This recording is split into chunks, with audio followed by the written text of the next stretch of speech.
In his classic work of political theology, The Desire of the Nations, Oliver O'Donovan portrays four motifs that characterize the reign of God in the Old Testament. The first is salvation, the second, judgment, the third is possession. Salvation is the great theme of God the Deliverer, judgment is the strand of God the Lawgiver and ultimate judge of Israel and the nations. Possession refers to the way Israel belongs to God, and the promised land is a sign of that belonging. All three of these elements come together and are celebrated in Israel's response, which is the fourth motif, praise. Praise is therefore the culmination of everything Israel was called to be and to do. In the words of the 17th century Westminster Shorter Catechism, our chief end is to glorify God and enjoy God forever. The book of Psalms is the compendium of Israel's praise of God and is thus a mini Bible on its own. Psalm 39 is a song of exasperation about how to behave toward the wicked when holding one's tongue is of no good effect. Here it's set by the 18th century composer to the Chapel Royal, Maurice Greene.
mistake in reading or singing the Psalms is to assume any single psalm can convey our full attitude towards God. Instead, you need to take the Psalter as a whole and recognise the wide range of conversations that are expressed in it. There are songs of deep devotion, poems of profound pain, tirades of fury, militant nationalistic ballads, and self-satisfied chants. The largest categories of psalms are petition and lament, which together make up around 60 of the 150 psalms.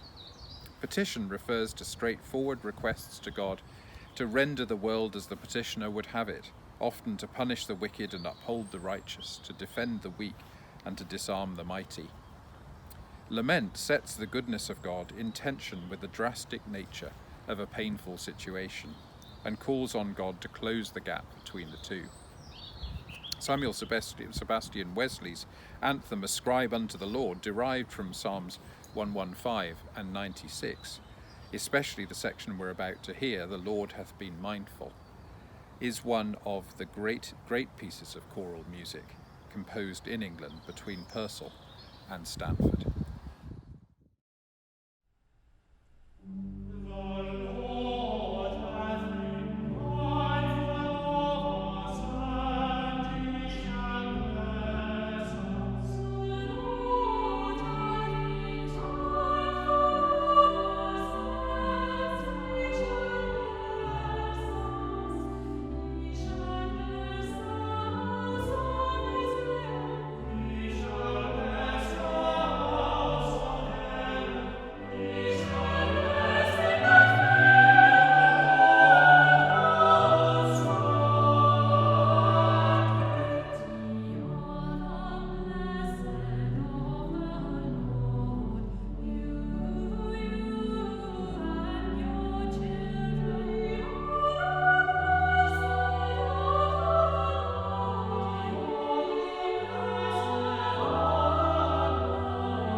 Scholars investigate the clues in the Psalms for the date and context of composition, and find that the majority of the Psalms were probably composed during the kingdom period in the 10th century BC, hence the association with King David. But there are clearly Psalms from the 6th century exile and many other periods. It seems likely that the 150 Psalms as we have them were only finally collected and ordered around the time of Jesus himself. But aside from their original context, it would be hard for anyone raised in the English choral tradition or the Catholic monastic tradition not first to associate them with the regular round of reading set out by the prayer book, where traditionally the Church reads or sings through the whole Psalter in the course of a month. The point of reading the Psalms is ultimately twofold: to enter the prayers of Jesus, who doubtless regarded the Psalter as his own songbook, and eventually to become a psalm oneself, being transformed by what we sing into a song of devotion to God. Here's Benjamin Britten's setting of Psalm 100.